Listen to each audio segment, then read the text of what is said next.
नमस्कार दोस्तों, मैं हूँ राधा मिश्रा और आप देख रहे हैं इंडिया अपडेट्स विद राधा।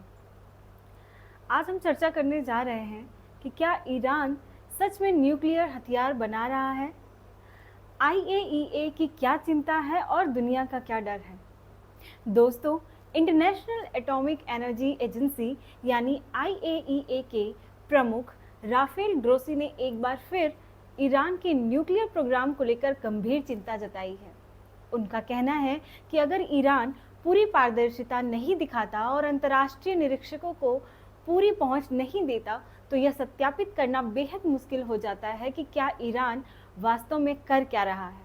अब सवाल यह उठता है कि आखिर आईएईए इतना चिंतित क्यों है। देखिए, इस पूरे मामले में सबसे बड़ी समस्या है विश्वास और वेरिफिकेशन की। एक तरफ ईरान के कुछ अधिकारी कहते हैं कि उन्होंने कभी भी निरीक्षण से इनकार नहीं किया। दूसरी तरफ कई मौकों पर अंतर्राष्ट्रीय निरीक्षकों को सीमित पहुंच मिलने की शिकायतें भी सामने आई है और यही विरोधाभास आईएईए के लिए सबसे बड़ी चुनौती बन गया है।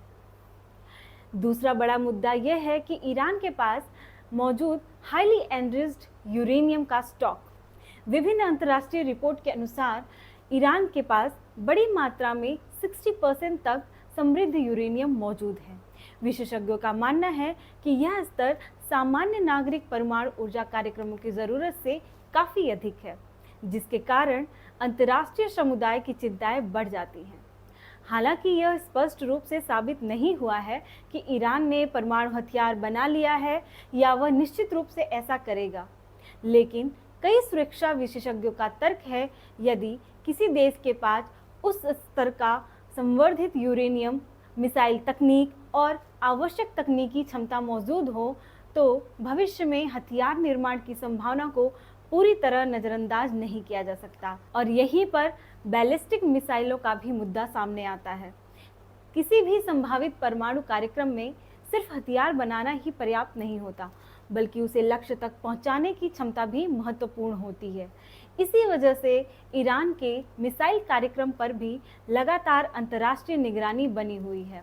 अब बड़ा सवाल यह है कि क्या केवल निरीक्षण और कूटनीति से इस कार्यक्रम को नियंत्रित किया जा सकता है। कुछ विश्लेषकों का मानना है कि कूटनीति और अंतर्राष्ट्रीय समझौते ही सबसे प्रभावी रास्ता है।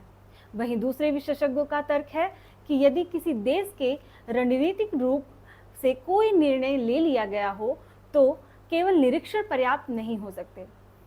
सच्चाई शायद इन्हीं दोनों के बीच कहीं मौजूद है, लेकिन एक बात निश्चित है कि ईरान का परमाणु कार्यक्रम केवल मध्य पूर्व का मुद्दा नहीं रह गया। इसका असर वैश्विक सुरक्षा, बाजार और क्षेत्रीय राजनीति, अंतर्राष्ट्रीय संबंधों तक भी पड़ सकता है।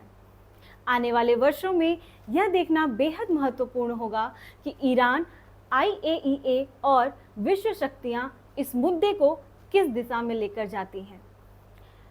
इसमें आपकी क्या राय है, कमेंट ज़रूर करें।